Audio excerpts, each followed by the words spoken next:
सभी पंछी आराम से एक पेड़ पर बैठे हुए बातचीत कर रहे थे। तभी कालू कौवा ने पक्षियों से कहा, अरे तुमने एक ऐसे पंछी के बारे में सुना है जो मुंह से आग उगलता है? ये तुम क्या कह रहे हो? ऐसा पंछी कहाँ हो सकता है? मैंने तो समान ही पंछी देखे हैं जैसे हम लोग हैं। नहीं नहीं, ऐसे भी पंछी होते हैं, वो बड़े ही ताकतवर होते हैं। लगता है तुमने ये अपनी माँ की कहानियों में सुना होगा, इसीलिए ऐसी बातें कर रहे हो। नहीं नहीं टुनी चिड़िया, मैं सच कह रहा हूँ।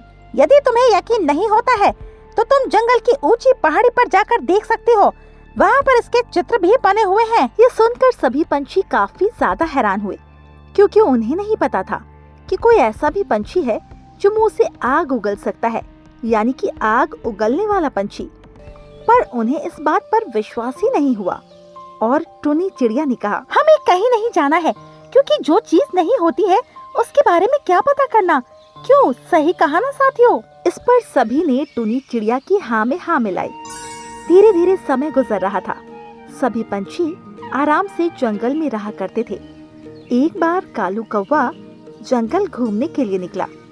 उसे हमेशा रहस्यमय चीजें के बारे में जानना अच्छा लगता था, जिस वजह से वो हमेशा ऐसी चीजों के बारे में खोजता ही रहता था। तभी अचानक उसकी नजर उसी विशाल पंछी पर पड़ी। उस पंछी को देखकर कालू कौवा काफी हैरान हो गया। अरे नहीं, ये तो वही पंछी लग रहा है, आग उगलने वाला। पर ये हमारे जंगल में क्या कर रहा है?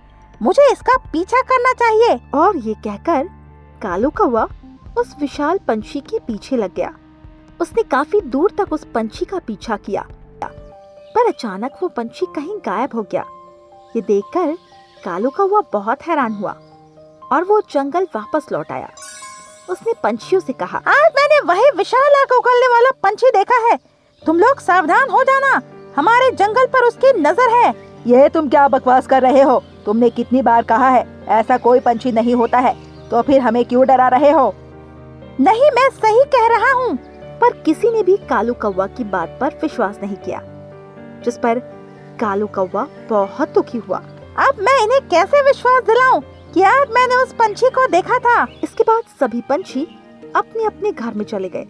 रात गहरी हुई, सभी आराम से सो रहे थे। तभी अचानक लकी कबूतरी की चिल्लाने की आवाज आई। आग आग, भागो भागो, जंगल में आग लग गई है, भागो भागो।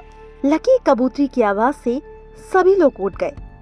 जब सभी ने अपने घरों से बाहर आकर देखा तो जंगल पूरी तरह जल रहा था और उसी के ऊपर वो विशाल पंछी मंडरा रहा था, जिसे देखकर सभी बहुत ज्यादा हैरान हुए, क्योंकि कालू कौवा जिस पंछी की बात कर रहा था वो वही था। अरे नहीं, ये तो आग उगलने वाला पंछी है।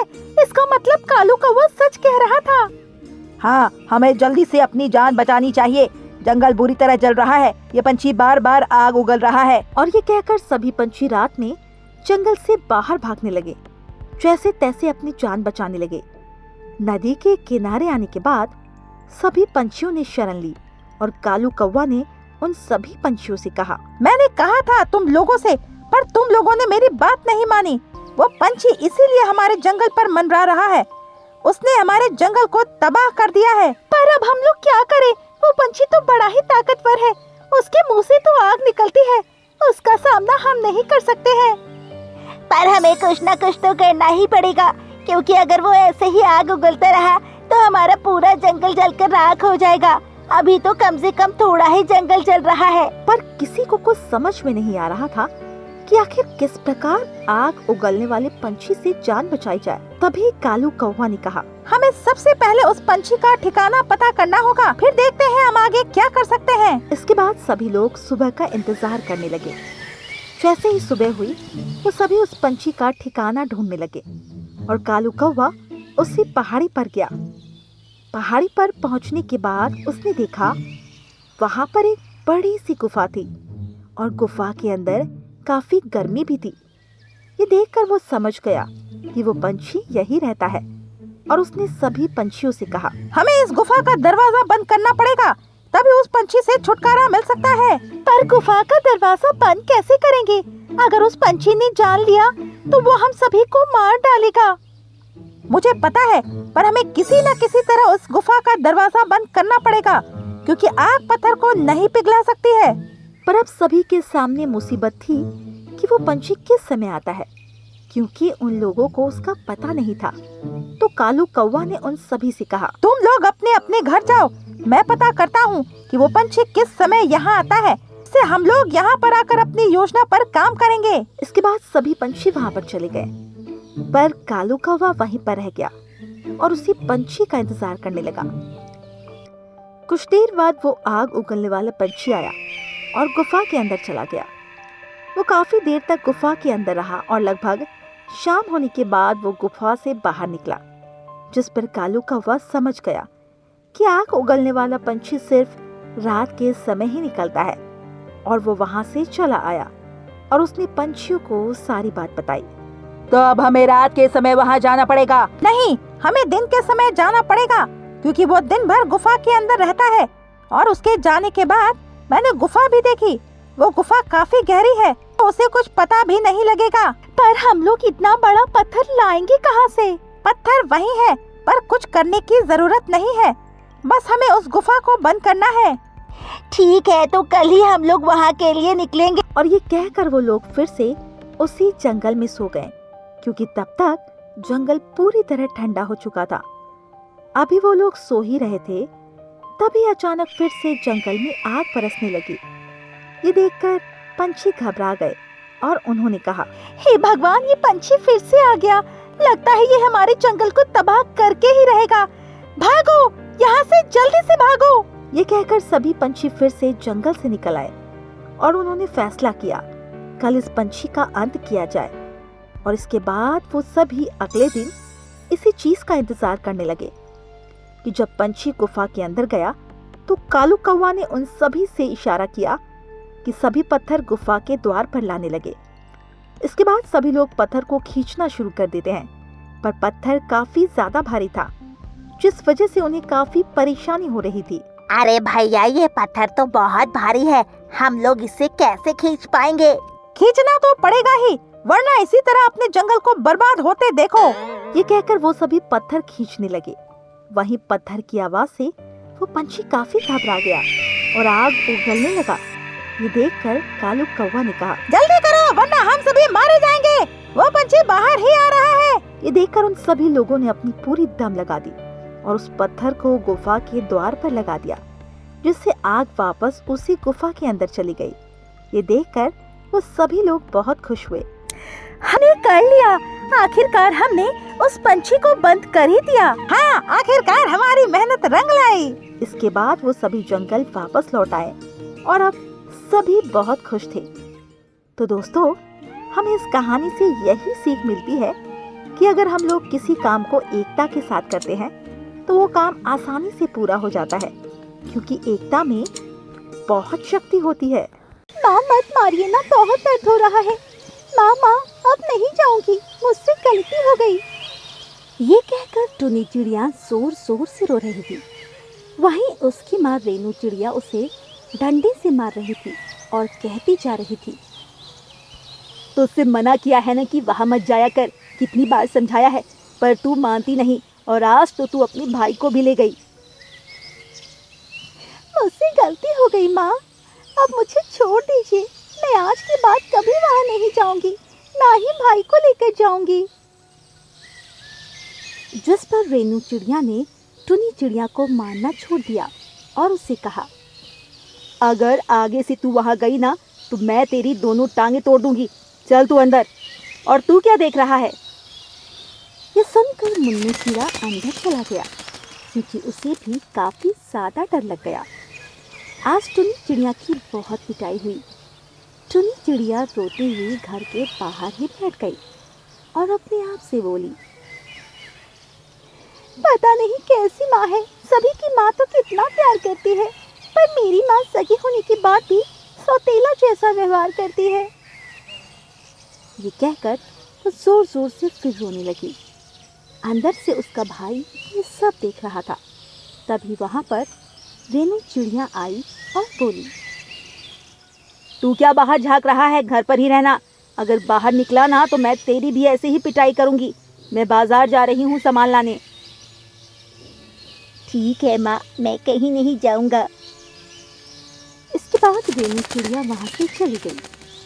रेनू चिड़िया के जाने के बाद मुन्नू चिड़ा धीरे से निकला। उसने इधर उधर देखा, कोई नहीं था और वो अपनी बहन टुनी चिड़िया के पास गया और बोला, बहन मुझे माफ कर दे, मेरी वजह से आज तुझे मार पड़ी, पर माँ हमें वहाँ जाने क्यों नहीं देती है? मुझे नहीं पता, इसीलिए तो मैंने मना किया था कि अगर हम वहाँ गए और माँ को पता लग गया तो वो बहुत चिल्लाएंगी। कोई बात नहीं, अब तू रोना बंद कर दे, मैं तेरे लिए खाना ले आता हूँ। नहीं, मुझे नहीं खाना। ये कहकर टुनी चिड़िया वहाँ से चली गई, जिस पर मुन्नू चिड़ा काफ़ी दुखी हुआ और वो घर में आ गया। ये सब मेरी वजह से हुआ है। अगर मैंने टुनी से जिद नहीं की होती तो आज उसकी पिटाई नहीं होती। धीरे धीरे समय गुजरा। एक दिन टुनी चिड़िया लकड़ियाँ इकट्ठा करने में लगी थी और लकड़ियों को ले जाकर वो झाड़ियों के पीछे चली जाती, जहाँ पर कोई नहीं जाता था। ये देखकर मुन्नू चिड़ा काफ़ी हैरान हुआ। जब टुनी चिड़िया बाहर आई तो उसने कहा, तुम वहाँ क्या करने जाती हो? तुम्हें पता नहीं है वहाँ कितनी घनी झाड़ियाँ हैं? मुझे पता है, पर तू यहाँ क्या कर रहा है? तुझे यहाँ नहीं आना चाहिए। पता है ना माँ कितना गुस्सा करती है। अरे माँ का क्या, माँ तो गुस्सा करती ही रहती है। वैसे तू इन लकड़ियों का क्या करेगी? जब समय आएगा तो मैं तुझे सब कुछ बता दूंगी। अभी चल हम लोग यहाँ से चलते हैं। इसके बाद वो लोग वहाँ से चले आए तो रास्ते में उन्हें हरे तोता मिला, जो काफी परेशान लग रहा था। उसे इतना परेशान देखकर टुनी चिड़िया ने कहा, क्या हुआ, तुम इतने परेशान क्यों हो? अरे मैंने सुना है हमारे जंगल खतरे में है। क्या जंगल खतरे में है? किसने कहा? अरे मैं अभी अभी सुनकर आया हूँ कि अब इस जंगल को काटा जाएगा। यहाँ पर एक भी पेड़ पौधे नहीं रहेगा, साथ ही सारे जानवरों और पंछियों को भी मार दिया जाएगा। ये सुनकर टुनी और मुन्नू चिड़ा काफी ज्यादा परेशान हुए और टुनी चिड़िया बोली, तुम्हें ये बात किसने बताई? अरे पूरे जंगल में ये बात फैली हुई है। ये कहकर हरी तोता वहां से चला गया, जिस पर मुन्नू चिड़ा ने कहा, तो अब हम लोग कहाँ जाएंगे दीदी? चल हम पहले घर चलते हैं, माँ को सारी बात बताते हैं।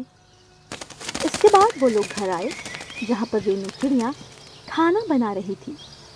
रेनू चिड़िया ने उन दोनों को देखा तो कहा, आ गए तुम लोग? हाँ हम लोग आ गए। और पता है माँ, अभी हमें क्या पता लगा? क्या पता लगा? जंगल खतरे में है, सभी जानवर पंछी जंगल छोड़कर जा रहे हैं।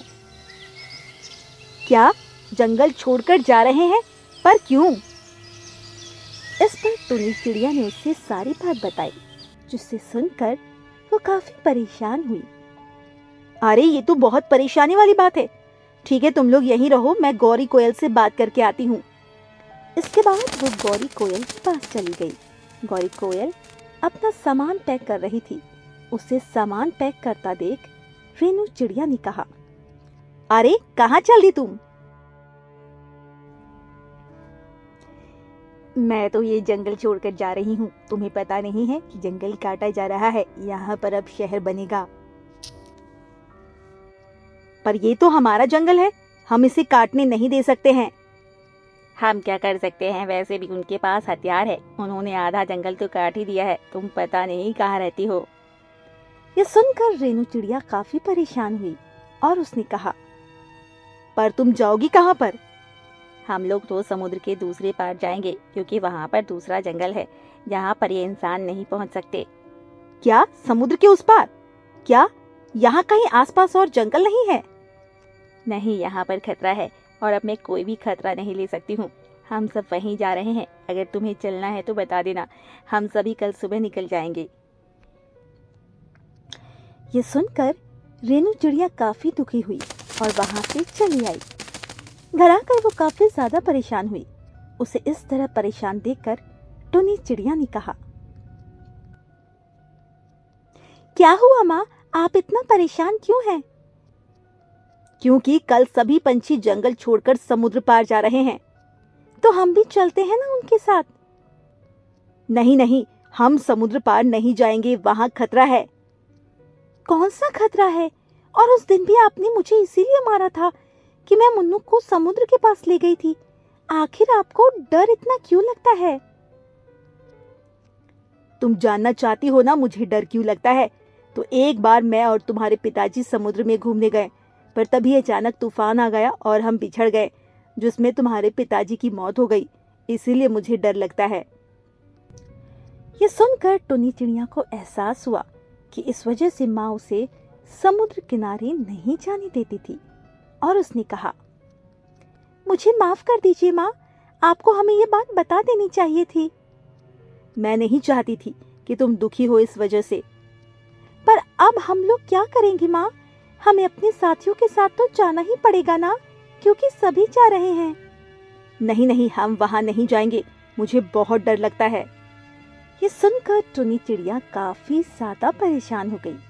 इसके बाद वो उसी जगह पर आई जहाँ पर वो चुपचाप जाया करती थी। रात हो चुकी थी। रेनू चिड़िया टुनी चिड़िया का इंतजार कर रही थी। जब वो लौट कर आई तो उसने कहा, कहाँ चली गई थी तुम? तुमने तो मेरी जान ही निकाल दी। पता है ना, जंगल में इस तरह घूमना खतरे से खाली नहीं है इस समय। हाँ हाँ, मुझे पता है माँ, आप चिंता मत कीजिए, मैं सही हूँ। इसके बाद वो लोग आराम से सो गए। अगली सुबह जब वो उठे तो उन्हें जंगल खाली मिला, क्योंकि सभी जा चुके थे। इस पर रेनू चिड़िया काफी दुखी हुई। लगता है सभी चले गए हैं, अब हम ही लोग इस जंगल में बचे हैं। पर माँ, हम लोग इस जंगल में रहकर क्या करेंगे? इस तरह तो हम मारे जाएंगे। पर मैं क्या करूँ, कुछ समझ नहीं आ रहा। चलो हम लोग दूसरे जंगल चलते हैं। पर दूसरा जंगल कहाँ है? वहाँ हमें शरण मिल जाएगी क्या? ये सुनकर रेनू चिड़िया को याद आया, उस जंगल में तो सिर्फ बाज और चील रहते हैं, जो छोटे पंछियों को मार डालते हैं। इस पर उसने कहा, नहीं, वहां पर भी कुछ नहीं होगा। समझ नहीं आ रहा है क्या करूं। माँ, आपको उन पंछियों की बात माननी चाहिए थी। हमें भी समुद्र पार करना चाहिए था। जरूरी नहीं कि तूफान आ ही जाए, क्योंकि वहाँ सभी तो गए हैं। रेनू चिड़िया काफी परेशान थी। उसे कुछ समझ नहीं आ रहा था और उसने कहा, मुझे सोचने का वक्त दो। ये कहकर वो अंदर चली गई और अभी उसे आई कुछ ही देर हुई थी। तभी अचानक जिस पेड़ पर उसका घोंसला था वो एकदम से गिरा और वो घोंसले से बाहर आ गई, जिससे उसकी चोट लग गई। इस पर टुनी चिड़िया भाग कर आई और बोली, माँ, आप ठीक तो है ना? हाँ, मैं ठीक हूँ, पर मुन्नू चिड़ा कहाँ है? वो तो मेरे साथ ही है। चलिए, हमें यहाँ से चलना चाहिए। ये कहकर वो लोग समुद्र के किनारे आ गए। इस पर रेनू चिड़िया ने जब समुद्र को देखा तो कहा, इसे कैसे पार करेंगे? अगर हम उस पार जाएंगे तो उड़कर तो जा नहीं पाएंगे। मुझे पता है माँ, आप परेशान ना हो। परेशान कैसे ना हो? सभी पंछी जा चुके हैं अपनी नाव लेकर। हमारे पास नाव भी नहीं है। मेरे पास नाव है। ये सुनकर टुनी चिड़िया अपनी नाव झाड़ियों में से निकाल कर लाए, जिसे देखकर रेनू चिड़िया और मुन्नू चिड़ा काफी ज्यादा हैरान हुआ। और वही टुनी चिड़िया ने कहा, मैं बहुत दिनों से इस नाव को बना रही थी। सोचा था कभी समुद्र की सैर करूंगी, पर आज हमें इसकी जरूरत है। इसका मतलब तुम यही बनाया करती थी? हाँ, मैं इसी को बनाती थी। ये सब देखकर रेनू चिड़िया काफी खुश हुई और उसने टुनी चिड़िया को गले से लगा लिया और बोली, मुझे माफ कर दे, मैंने तुझे उस दिन बहुत मारा था। कोई बात नहीं माँ, अब हमें जल्दी से समुद्र पार करना चाहिए, जिससे पहले वो लोग यहाँ पर आ जाएं। इसके बाद वो सभी नाव में बैठकर समुद्र पार करने लगे। कुछ देर में वो समुद्र पार करके दूसरे जंगल आ गए, जहाँ पर बाकी पंछी पहले से मौजूद थे। उन्होंने जब रेनू चिड़िया को देखा तो बहुत खुश हुए। अरे तुम आ गई रेनू चिड़िया, और ये नाव मेरी बेटी ने बनाई है। ये सुनकर गौरी कोयल खुश हुई। इसके बाद वो सभी उस जंगल में आराम से रहने लगे और अब टुनी चिड़िया बहुत खुश थी कि उसकी नाव आज उसके बहुत काम आई।